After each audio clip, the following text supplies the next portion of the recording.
session with the Assamese writer Indira Goswami. This is fascinating. You spend a year and a half with the snake, and this for you is an expression of your love for animals. You're also obviously it's yes, I never used to feel afraid of snakes. For snake also I don't know why I have kind of sympathy.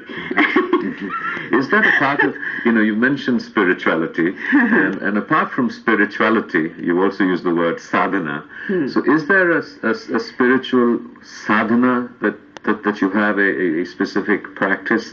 You have often written about the intense suffering and the many tragedies in your life, and how these have helped you, apart from writing, to cope and to carry on and to transcend it. So what is this? What is the nature of this sadhana? Sadhana, actually, it is a kind of, when I was a very young girl, my father used to ask me to sit 2 hours and study, and gradually you go on increasing. And when I started writing my novels and all, my father used to say that you go on sitting for 4 or 5 hours. You must love the subject, and that is sadhana. And you can go on increasing while the sadhana while writing. So you will be surprised to know. But now, in this age, I can sit for 12 hours. 13 hours at a stretch and write, and it is very difficult to say that whether it is a cultivation, because love for the subject is always with it, and I think it has to be a kind of cultivation, and with love for the... So that is the sadhana in a sense of your craft, which is also an expression of your being. But I'm sort of more interested in the internal sadhana, the sadhana that shapes your mind, that shapes your... Because my, writing itself things up in my mind. It is a kind of, I cannot define you. It is always there.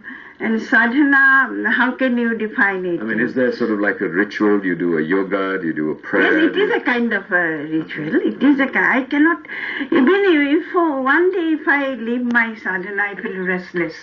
And so definitely it is a kind of yoga. My gurus used to say that yes, even writing is a yoga. If you love it and if you go on doing it throughout, it is a yoga. That's what, people used to say, and I feel it is. So, I noticed that you're wearing a number of, rings on your finger. My mother has given. Is there an astrological significance to these? Well, she used to say that this is for this, and my horoscope was not that satisfactory for her. But I'm very happy with my horoscope because I can write freely, I can think up, and nothing is wrong. But so do you feel that the great sort of the journey of your life, the intense, the intense sense of suffering and the overcoming of suffering that your writing encompasses, has been sort of the reason why you're such a great writer? Is suffering necessary to be a great writer? I think it is inevitable. Suffering is inevitable. You know more of human being. You know more of, the world. Without suffering, I personally feel that one cannot be a very successful writer. I don't know, there may be, but for me, suffering is inevitable for a great writer. I'm not a great writer, but then I feel that for a great writer, it is inevitable. So does the process of writing and work to understanding your suffering, overcoming it, resolving it?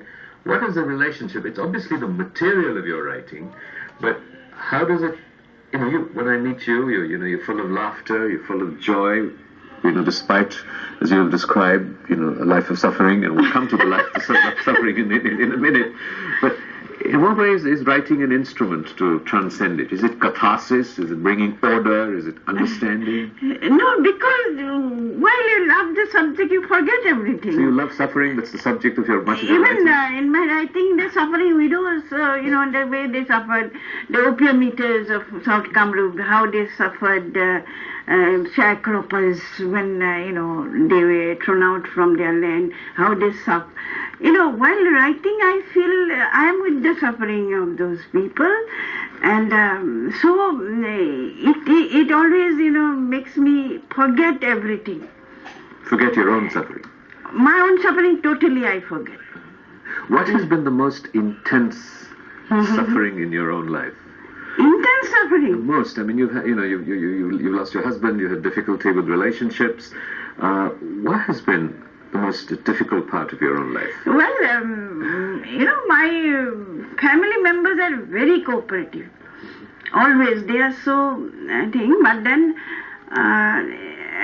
my husband was a very, he was a saintly type of man, and when I lost him, I really suffered terribly. I didn't know that I will come out of that suffering.